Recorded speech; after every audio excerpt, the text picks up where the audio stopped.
Assalamualaikum warahmatullahi wabarakatuh. Alhamdulillahi rabbil alamin. Nahmaduhu wa nasta'inuhu wa nastaghfiruhu wa natubu ilaih. Assalatu wassalamu ala Muhammadin asyrafil anbiya'i wal mursalin wa ala alihi wa ashabihi wa man tabi'ahum bi ihsanin ila yaumiddin. Asyhadu an la ilaha illallah wa asyhadu anna Muhammadan abduhu wa rasuluh. Hadirin hadirat jamaah salat maghrib yang dirahmati Allah, marilah kita berniat i'tikaf sambil bersama-sama mengkaji beberapa hadis Nabi dalam kaitan dengan ibadah salat, dengan harapan bisa meneguhkan iman kita, menambah kesungguhan kita dalam beribadat, dan juga memperkuat ukhuwah persaudaraan di antara kita sebagai sesama muslim. Pada pertemuan sebelum ini sudah kita ulas beberapa hadis Nabi tentang bacaan iftitah. Ada 10 hadis, 10 variasi yang diajarkan Nabi atau diizinkan Nabi untuk kita baca setelah kita takbiratul ihram sebelum membaca Al-Fatihah. Sebagian doa tersebut diajarkan Nabi, ditanya oleh sahabat, lalu diajarkan Nabi. Sebagian dari doa itu dibaca Nabi dengan suara keras, lalu didengar oleh sahabat dan mereka baca dalam salat. Sebagian lagi dibaca oleh sahabat atas inisiatif mereka sendiri. Jadi bukan diajarkan oleh Rasulullah, tapi dia baca sebelum doa, sebelum membaca Al-Fatihah, didengar oleh Nabi, Nabi memuji doa tersebut. Jadi karena itu, karena diakui oleh Nabi, dipuji oleh Nabi, lalu dianggap sebagai hadis takririyah.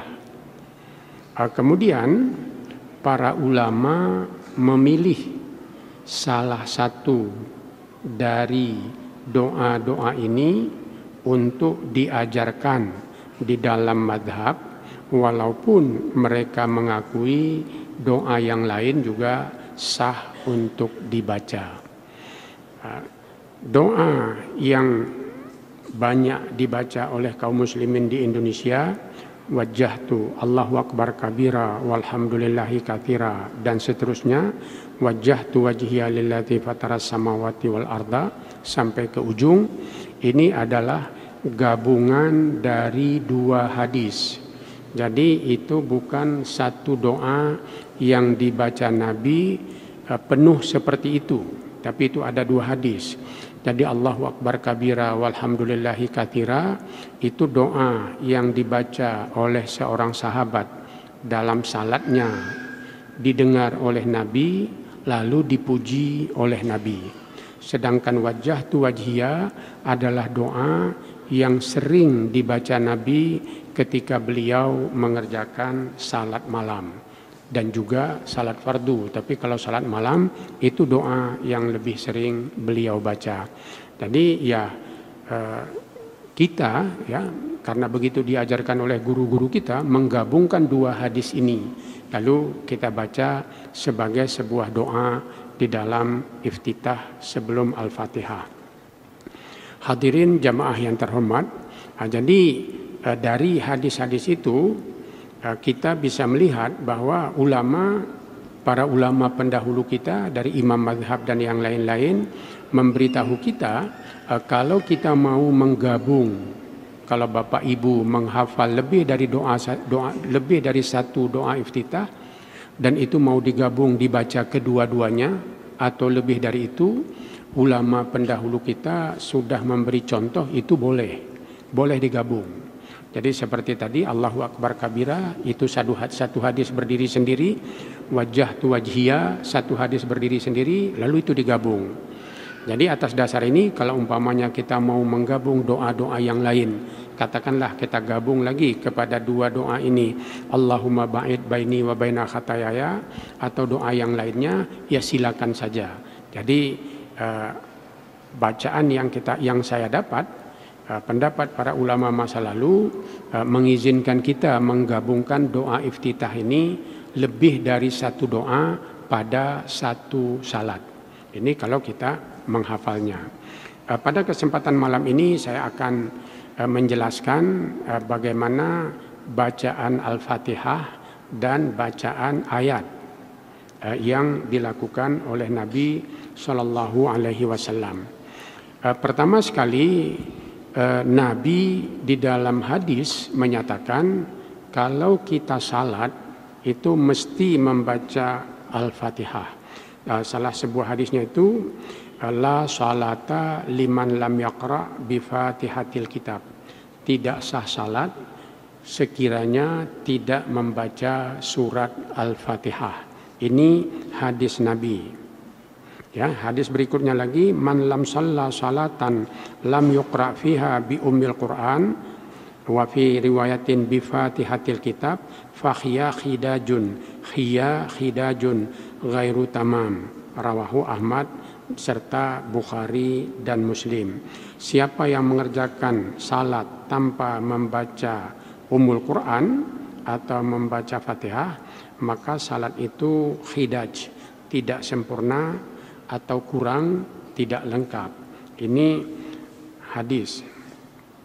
Ya, kemudian masih ada lagi hadis lain, la tujzi'u salatun la yuqra'u fiha bi Fatihatil kitab. Diriwayatkan oleh Ibnu Khuzaimah dengan sanad yang sahih dan juga diriwayatkan oleh Ibnu Hibban. Ini tentang bacaan Al-Fatihah. Jadi Nabi dalam hadis yang saya temukan tidak pernah mengerjakan salat tanpa membaca Al-Fatihah. Jadi Nabi selalu membaca Al-Fatihah.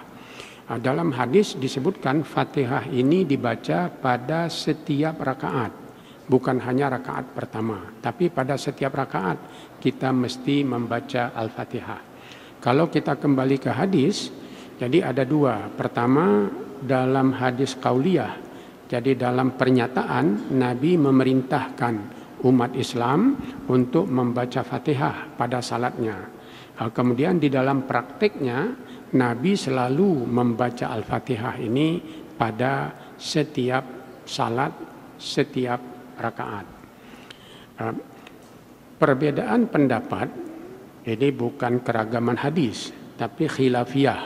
Jadi ijtihad yang dilakukan oleh ulama ini muncul dari mazhab Abu Hanifah. Imam Abu Hanifah berpendapat di dalam Al-Quran itu diminta membaca Al-Quran saja. Faqra'u ma tayassara minal Quran. Jadi kalau kita mengerjakan salat diminta membaca atau disuruh membaca ayat Al-Quran.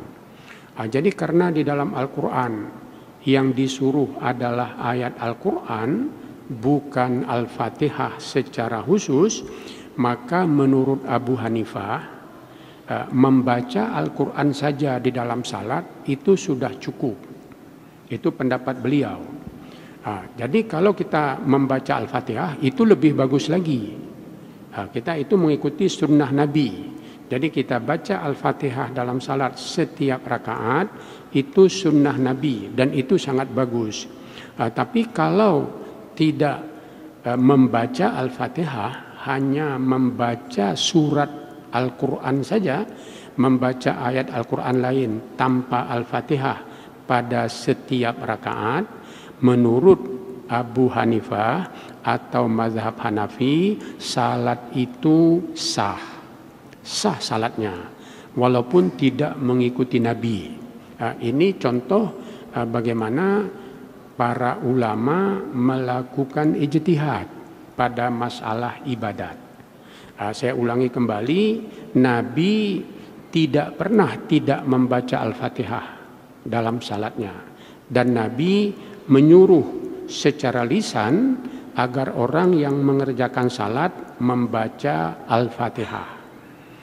Namun menurut Abu Hanifah, karena di dalam Al-Quran surat Al-Muzammil itu yang disuruh baca ketika salat adalah Al-Quran bukan Al-Fatihah, maka orang yang mencukupkan diri membaca Al-Quran tidak membaca Al-Fatihah, salatnya tetap sah tetapi tidak sempurna.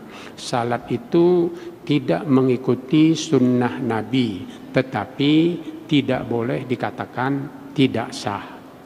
Dari 4 mazhab yang ada, hanya mazhab Abu Hanifah yang mengizinkan umat Islam mengerjakan salat tanpa membaca Al-Fatihah.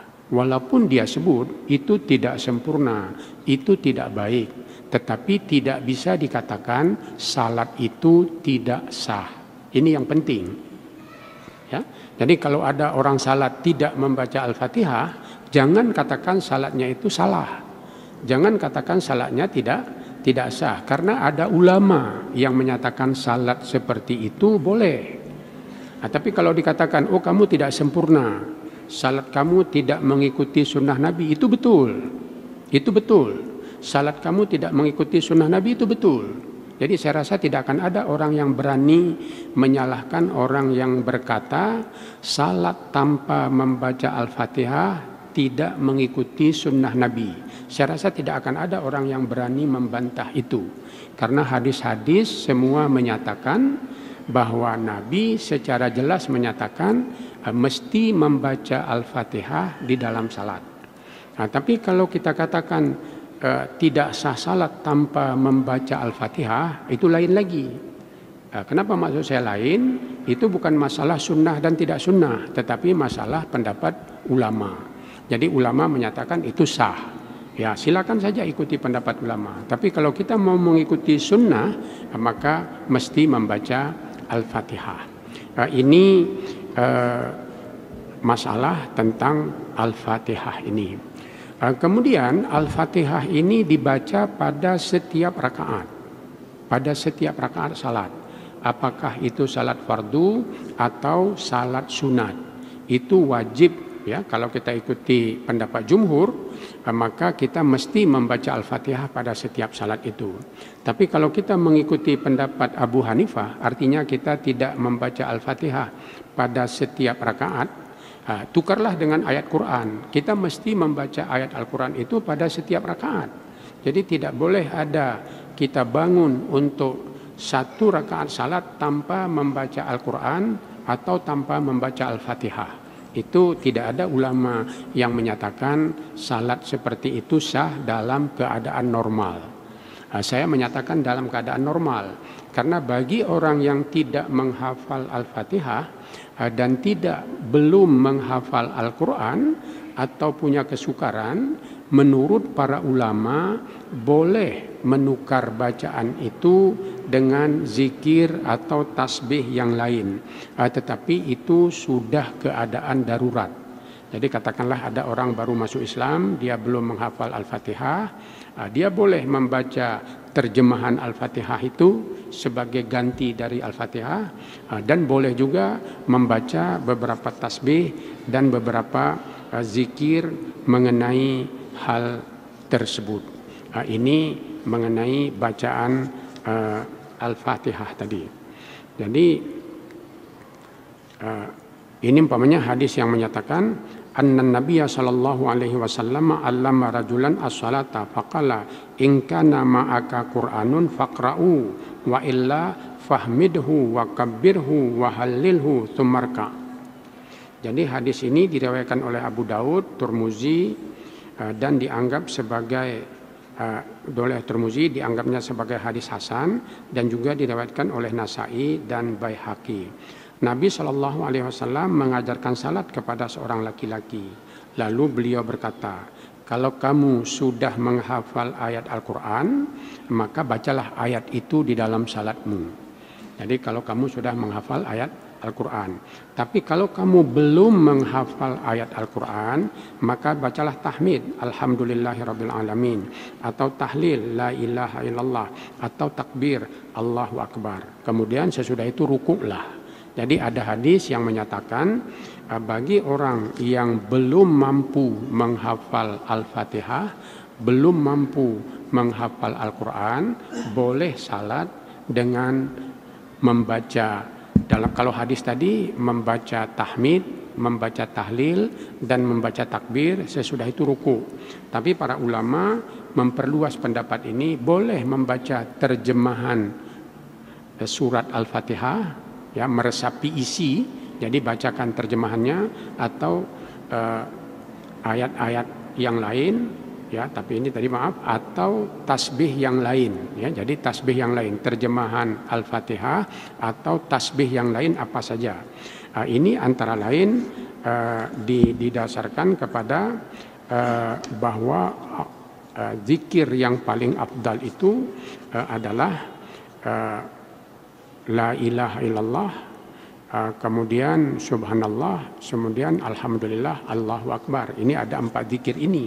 Ini jadi dengan lafaz yang berbeda-beda. Hadirin jamaah yang terhormat. Kemudian Al-Fatihah sebelum ini sudah saya terangkan. Al-Fatihah itu oleh jumhur dimulai dengan bismillah, diakhiri dengan waladdallin. Itu Al-Fatihah. Tapi Imam Malik berbeda dengan jumhur, dia menganggap surat Al-Fatihah itu dimulai dengan Alhamdulillah. Bismillah itu bukan bagian dari surat Al-Fatihah. Pendapat seperti ini hanya dikemukakan oleh Imam Malik. Orang lain menganggap Bismillah itu semuanya bagian dari Al-Fatihah. Kemudian sesuai dengan hadis, dan ini sudah saya jelaskan sebelumnya, membaca Bismillah itu boleh jahar bersama Al-Fatihah yang keras, dan boleh dengan suara lembut atau dengan suara yang tidak kedengaran bersama Al-Fatihah, tetapi dibaca, jangan tidak dibaca. Boleh dibaca keras, boleh dibaca tidak keras. Nabi mengerjakan kedua-duanya.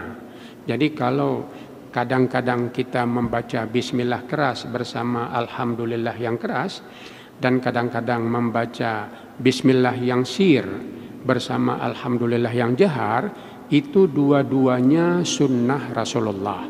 Jangan katakan, oh dia itu tidak jelas, dia itu tidak tegas, kadang-kadang begini, kadang-kadang begitu. Jangan katakan seperti itu, karena dua-duanya berdasarkan hadis sahih. Sebetulnya saya berpendapat kalau kita ingin mengikuti sunnah Nabi secara penuh, artinya tidak hanya mengikuti satu model dari sunnah Nabi, tapi mengikuti beberapa model yang ada dari sunnah Nabi, maka akan lebih baik kadang-kadang kita membaca bismillah itu keras, kadang-kadang membaca bismillah itu perlahan-lahan. Baca kedua-duanya, karena Nabi mengerjakan kedua-duanya. Kita ikuti kedua-dua macam pekerjaan Nabi itu. Jangan pilih satu. Itu kalau kita mau lebih sempurna. Tapi kalau kita memilih satu dari sekian yang dikerjakan Nabi, itu boleh. Boleh, itu tidak salah. Oh, saya sudah biasa keras, silakan saja. Karena Nabi pernah seperti itu. Oh, saya tidak biasa keras, saya biasa perlahan-lahan, silakan saja. Karena itu juga biasa dikerjakan Nabi. Di tempat kita, karena mazhab tidak banyak, ini tidak sering perubahan itu. Tapi kalau seperti di Mesir, di mana mazhabnya banyak, dan imam salat, ya, imam di masjid itu kalau dia berganti-ganti jarang sekali dari mazhab yang sama. Saya maaf kalau saya sebut, ketika berada di Kairo sering sekali salat di belakang imam bermazhab Malik, di belakang imam bermadhab Syafi'i, di belakang imam bermadhab Hanafi, dan mereka beda-beda. Insya Allah nanti saya akan jelaskan bagaimana perbedaan salat beberapa yang katakanlah kalau di tempat kita ini mungkin kita sudah akan tinggalkan itu. Jadi kita tidak mau jadi jamaah dia. Saya pernah mengikuti salat subuh yang imamnya itu membaca kunut sebelum ruku. Saya terkejut karena tidak pernah tahu. Apa ini? Kenapa sesudah baca ayat diam? Nah, dia diam. Lama diamnya karena tidak ada suara. Lalu sesudah itu ruku biasa. Sesudah selesai salat saya tanya kepada jamaah di kanan kiri, kenapa imam itu diam? Biasanya tidak pernah. Lalu dia jawab, imam kita hari ini bermazhab Maliki, dia membaca kunut sebelum ruku. Nah, jadi ya pada akhirnya pada satu kesempatan saya temui imam itu, tapi bukan pada hari itu, saya tanyakan bagaimana ruku, bagaimana kunut pada mereka. Dia katakan, kami bermadzhab Malik kunut itu sebelum ruku, bukan sesudah i'tidal. Ini. Jadi insya Allah nanti kita akan sampai ke sana. Nah, jadi kembali ke bacaan bismillah tadi. Jadi membaca bismillah keras atau membaca bismillah perlahan-lahan itu kedua-duanya berdasarkan hadis sahih. Hadis sahih kedua-duanya, itu bukan ijtihad ulama, itu hadis sahih. Jadi karena itu kita bisa ikut kedua-duanya, ikut salah satunya ya silakan saja. Jadi itu dua-duanya sunnah Rasulullah. Hadirin jamaah yang terhormat, dalam hadis juga disebutkan kalau salat maghrib, isya dan subuh itu membaca Fatihah pada 2 rakaat pertama itu dengan suara keras, lalu rakaat ketiga dan rakaat keempat itu dengan suara perlahan. Adapun salat zuhur dan asar dipraktekkan Nabi dengan suara perlahan-lahan, masing-masing dibaca sendiri. Itu praktek Nabi. Nah, jadi Nabi sepanjang bacaan saya tidak pernah membaca Al-Fatihah dengan suara perlahan-lahan untuk salat maghrib, salat isya dan salat subuh. Ya, Nabi kan selalu menjadi imam.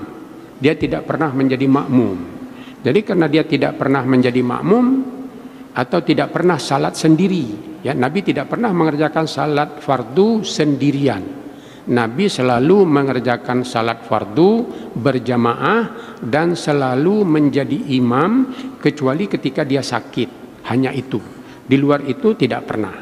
Nah, jadi sebagai imam, Nabi tentu tidak pernah membaca Al-Fatihah pada salat maghrib, salat isya dan salat subuh itu secara perlahan-lahan, tidak pernah, karena dia jadi imam. Nah, jadi dari sini sebagian ulama itu mazhab Hanafi menyatakan salat maghrib, salat isya, salat subuh bacaan Fatihahnya itu mesti keras-keras walaupun salat sendirian. Jadi walaupun salat sendirian itu mesti dibaca keras-keras, tidak boleh perlahan-lahan. Saya belum menemukan kenapa umpamanya di kita ini kita diberi izin membaca Al-Fatihah itu diam-diam kalau kita salat sendirian. Terus terang saya belum menemukan kenapa kita sampai pada kesimpulan seperti itu. Tapi kalau mazhab Zahiri tidak sah salat. Jadi dia lebih ekstrim lagi dari Abu Hanifah. Tidak sah salat maghrib, salat isya, salat subuh kalau bacaan Fatihahnya itu tidak nyaring, tidak keras. Kenapa? Karena Nabi tidak pernah mengerjakan salat maghrib, salat isya, salat subuh dengan suara yang perlahan-lahan. Dan ini kita maklumi karena beliau adalah Rasulullah, selalu menjadi imam. Nah, ini tentang bacaan Al-Fatihah tersebut. Hadirin jamaah salat maghrib yang dirahmati Allah, beralih kepada surat yang dibaca. Apa surat yang dibaca sesudah membaca Al-Fatihah? Tadi membaca Al-Fatihah itu wajib, itu dipraktekkan oleh Rasulullah dan diajarkannya. Namun ada ulama yang menyatakan salat boleh sah, salat akan sah tanpa membaca Al-Fatihah, cukup dengan membaca Al-Quran. Tapi beliau juga menyatakan itu tidak sempurna. Tetapi Nabi di dalam hadis-hadis menyatakan sesudah Al-Fatihah bacalah ayat. Sesudah Al-Fatihah bacalah beberapa ayat Al-Quran. Dan bacaan ini ada beberapa variasi. Jadi tidak satu hadis. Jadi umpamanya jadi Nabi sering jadi Quran itu oleh para ulama dari segi panjang pendeknya dibagi 3. Ada surat Tiwal, surat ayat-ayatnya yang panjang, itu 6 yang pertama sampai sebelum At-Taubah. Kemudian ada yang disebut dengan Mufassal, itu ayat-ayat surat-surat yang jumlah ayatnya kurang dari 100 ayat. Itu disebut dengan surat Mufassal. Kemudian ada lagi yang disebut dengan surat Mi'ah. Surat yang ayatnya itu sekitar 100 ayat. Jadi ini ada ayat yang sekitar 100 itu di satu kelompok. Kemudian yang di bawah 100 itu satu kelompok. Kemudian yang di atas 200 itu disebut dengan satu kelompok lagi. Jadi biasanya Rasulullah kalau membaca surat-surat pendek itu biasanya membacanya sampai habis satu surat. Itu biasanya. Tetapi sering juga Rasulullah tidak seperti itu. Cuma saya tidak mendapatkan penjelasan yang memadai, yang sempurna, apakah Nabi membaca seperti itu pada salat fardu atau pada salat sunat. Kita harus ingat Rasulullah itu menghafal Al-Quran, sahabat-sahabat juga menghafal Al-Quran. Jadi bagi mereka membaca Al-Quran itu panjang atau pendek itu tidak ada masalah dengan hafalan. Tapi kalau di kita kan ini menjadi masalah dengan hafalan. Nah, ini masalah bagi kita. Umpamanya saja Rasulullah juga pernah membaca hanya sebagian, tidak habis satu surat, hanya beberapa ayat saja. Nabi Shallallahu Alaihi Wasallam pada rakaat pertama salat subuh pernah membaca ayat 136 surat Al-Baqarah. Satu ayat saja dia baca pada salat subuh. Dan pada rakaat keduanya beliau membaca ayat 64 surat Ali Imran.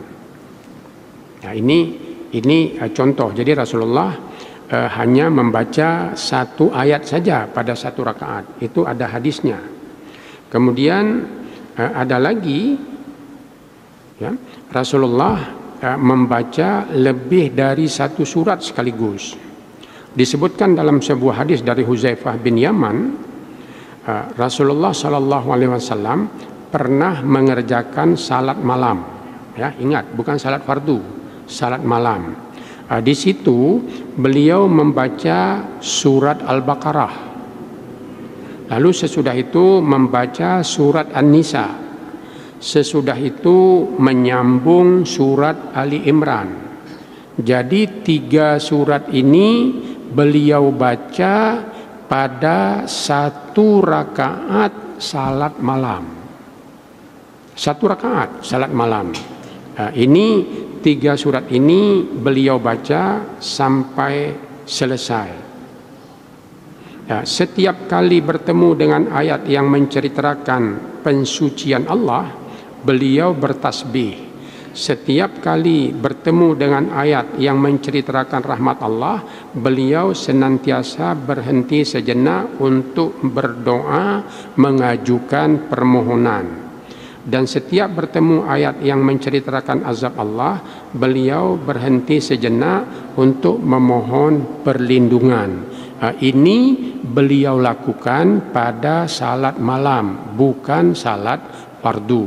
Ini perlu kita ingat. Jadi kita dalam salat malam ya silakan membaca ayat apa saja yang kita mau, ya karena kita salat sendiri, ya silakan baca seberapa kita panjang, seberapa kita bisa. Ya, ini contoh yang diberikan oleh Rasulullah. Dia membaca 3 surat sekaligus pada 1 rakaat. Ada hadis yang menyatakan Nabi salatnya cuma 1 rakaat saja, tidak 3 rakaat. Jadi salat malam itu mulai dari 1 rakaat sampai tanpa batas. Silakan kita mau 36, mau 49, mau 100 lebih, ya silakan saja. Itu boleh. Tapi Rasulullah melakukan salat malam itu tidak mementingkan jumlah rakaat. Saya bisa menyimpulkan begitu. Karena Rasulullah jumlah rakaatnya itu tidak pernah jelas salat malamnya. Jadi apakah 1, apakah 3, apakah 5 itu tidak penting sekali. Tetapi yang selalu ditekankan yang dapat saya baca itu berapa panjang bacaannya. Berapa banyak surat ayat yang beliau baca pada salat malam tersebut. Itu lebih penting. Jadi kalau seperti ini kira-kira kalau kita bandingkan mana yang lebih banyak pahala, kita mengerjakan 1 rakaat salat malam yang bacaannya lebih panjang dari 3 rakaat. Ini kira-kira mana yang lebih yang ini kira-kira ya, karena masalah pahala itu hak Allah Subhanahu wa taala.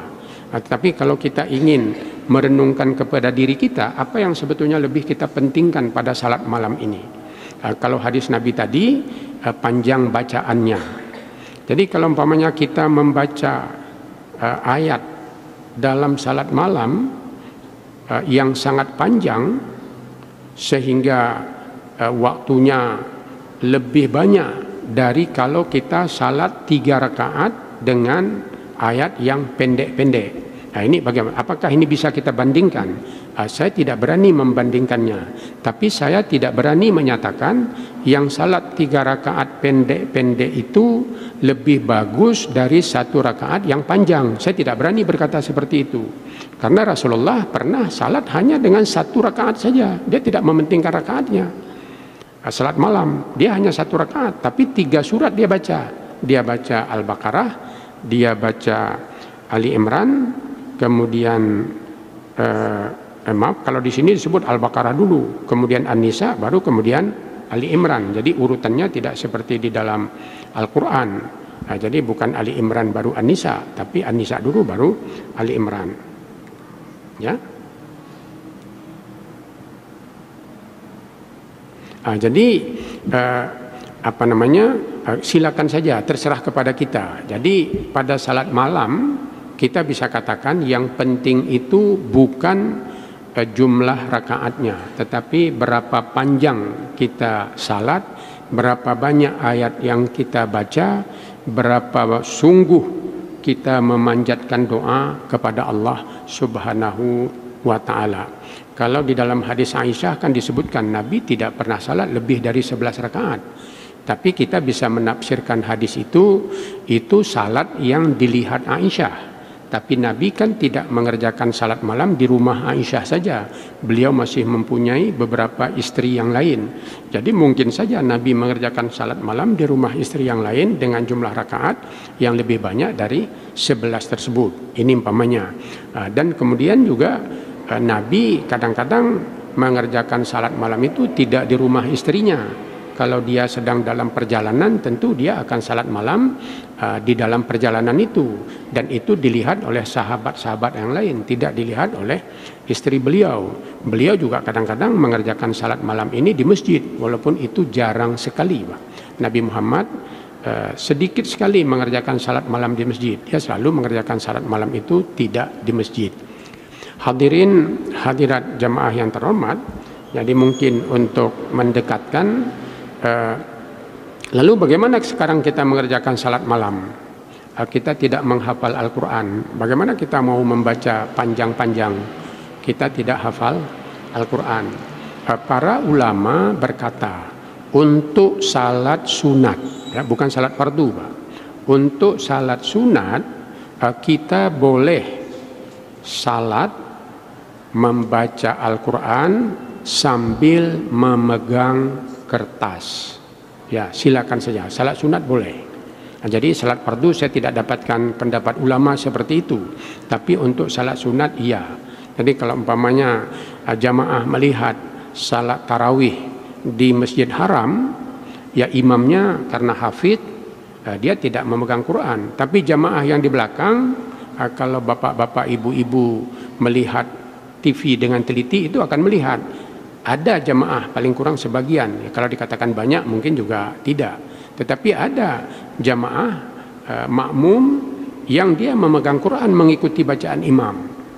Nah, jadi kalau umpamanya kita mau mengerjakan salat malam sendiri di rumah, kita mau membaca surat yang kita tidak hafal, silakan pegang Quran, bacakan itu dalam salat sunat.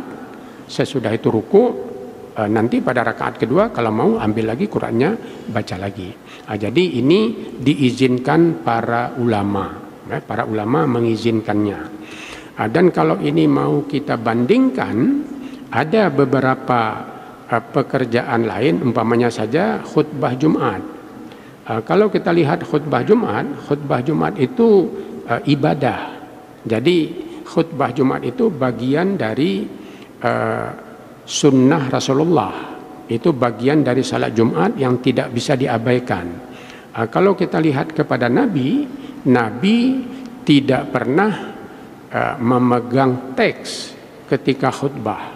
Tidak pernah dia pegang. Nabi selalu pidato secara lisan, tidak memegang apa-apa. Begitu juga umpamanya para sahabat, tidak ada yang memegang teks ketika berkhutbah. Tetapi sekarang ini lumrah biasa sekali. Khatib, ya apakah dia memegang Al-Quran ketika khutbah? Bahkan ada masjid yang mensyaratkan ada teks yang dibaca ketika khutbah dilakukan. Ketika saya kecil-kecil dulu di kampung, kadang-kadang khatib itu dia hanya membaca buku. Jadi ada buku khutbah yang sudah disiapkan, dia cari halaman, dia baca buku itu. Itulah isi khutbah. Bahkan pernah ada khutbah itu yang seluruhnya bahasa Arab. Yang saya tidak tahu apakah khatibnya faham apa yang dia baca. Karena semua khutbah itu berbahasa Arab dan itu diulang-ulang setiap Jumat, itulah khutbah. Jadi khutbah yang pada masa Nabi tidak pernah memegang kertas, dalam praktek kita sekarang itu biasa memegang kertas. Jadi itu sudah ada. Jadi kalau umpamanya pada salat tarawih kita memegang Al-Quran, membacanya supaya bacaan kita, ayat yang kita baca lebih panjang dari sebelumnya, ya, karena kita tidak menghafal banyak, menurut paling kurang sebagian ulama memberi izin hal itu kita lakukan, karena kemampuan kita menghafal tidak sekuat ulama atau orang-orang pada masa dahulu. Dan yang kedua, tradisi menghafal Al-Quran di tempat kita tidak banyak. Sedangkan kalau di Arab ada tradisi menghafal Al-Quran itu. Kita tidak mempunyai tradisi itu. Ada beberapa orang yang hafal Al-Quran, tetapi jumlahnya sangat sedikit.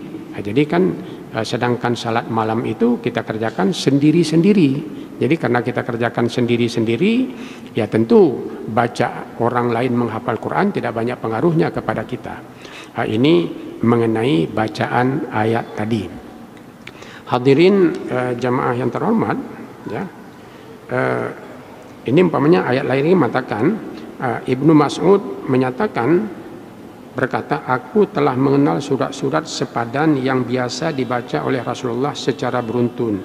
Ia pun menyebutkan 20 surat dari kelompok Al-Mufassal dan 2 surat dari kelompok Hawamim, yaitu surat yang diawali dengan Hamim pada setiap rakaat. Jadi Nabi pada ini tidak dijelaskan apakah ini salat fardu atau salat sunat, tapi Nabi sering membaca surat-surat pendek, itu lebih dari 1 surat pada 1 rakaat. Kemudian ini bacaannya, ya. Jadi membaca 1 surat penuh silakan, membaca sebagian ayat dari 1 surat silakan saja, membaca beberapa surat pada satu rakaat, ini juga disilakan. Semua itu ada hadisnya dari Rasulullah. Jamaah yang terhormat, saya tidak berbicara, ya, kalau bapak tanya, ibu tanya, saudara tanya, mana yang lebih bagus dari itu semua. Saya tidak menjawab itu. Ya, itu terserah bapak ibu, silakan pilih. Tapi saya hanya menyatakan hadis itu memenuhi syarat untuk diamalkan. Silakan kita pilih mana yang kita merasa paling lapang, paling nyaman, paling sesuai dengan keperluan kita. Kemudian yang berikutnya, ini juga ada hadis, ya, tapi ini tidak disebutkan, ya, siapa rawinya, itu tidak disebutkan. Ini di sini dikatakan, ya, saya tidak berani menyatakan hadis ini memenuhi syarat atau tidak karena tidak disebutkan rawi. Tapi buku ini menyatakan Rasulullah pernah membaca surat yang sama, ya, pada salat fardu. Jadi kalau di sini dikatakan, disebutkan dalam sebuah hadis dari seorang lelaki dari Bani Juhainah, Rasulullah Shallallahu Alaihi Wasallam pernah mengerjakan salat subuh dengan membaca surat Al-Zalzalah untuk masing-masing kedua rakaat tersebut. Tapi saya mohon maaf, saya tidak mengetahui kualitas hadis ini dan saya juga belum menemukan teksnya di tempat yang lain. Ini umpamanya. Kemudian Nabi secara umum itu membaca ayat pada salat subuh itu lebih panjang dari yang lain-lainnya secara umum. Karena tadi saya barusan membacakan ayat, Nabi membaca surat Al-Zalzalah pada salat subuh. Itu kan sangat pendek. Kadang-kadang untuk salat maghrib pun kita anggap itu pendek. Tapi ini ada hadis. Tapi hadis lain yang lebih banyak itu menyatakan Nabi membaca ayat lebih panjang pada salat subuh. Ini dari Abu Barzah, riwayat Bukhari dan Muslim. Rasulullah pernah melaksanakan salat subuh, beliau membaca antara 60 sampai 100 ayat pada satu rakaat. Ini sering dilakukan. Kemudian ada lagi dari Abu Musa al-Asy'ari, beliau memberi pesan untuk membaca surat Al-Mufassal yang lebih dari 60 ayat tadi di dalam salat subuh. Hadis ini diriwayatkan oleh At-Tirmizi. Demikianlah praktek amalan para ulama. Ini pula yang dipandang oleh Sufyan Ats-Tsauri dan beberapa ayat yang lain. Ya. Tetapi ada juga hadis, ya, yang menyatakan Rasulullah pada salat subuh itu membaca agak pendek, ya, surat-surat pendek saja. Ini hanya surat tidak sampai 68-100 ayat. Ada yang hanya surat Al-Waqiah saja. Beliau sudah ruku. Ini ada beberapa hadis tentang surat-surat yang beliau baca pada salat subuh. Ya, jadi itu banyak. Jadi kadang-kadang Nabi membaca surat Yasin, tetapi kadang-kadang membaca surat Saffat saja, membaca surat Al-Waqiah, membaca Hamim Sajadah, itu ada. Jadi relatif lebih panjang dari yang lain-lain. Ya, karena waktu kita sudah habis, saya padakan sampai di sini. Insyaallah kita akan lanjutkan kembali dengan variasi-variasi atau keragaman pada salat, pada kegiatan-kegiatan lain pada salat yang dikerjakan oleh Rasulullah. Rabbana atina fid dunya hasanah wa fil akhirati hasanah wa qina adzabannar. Assalamualaikum warahmatullahi wabarakatuh.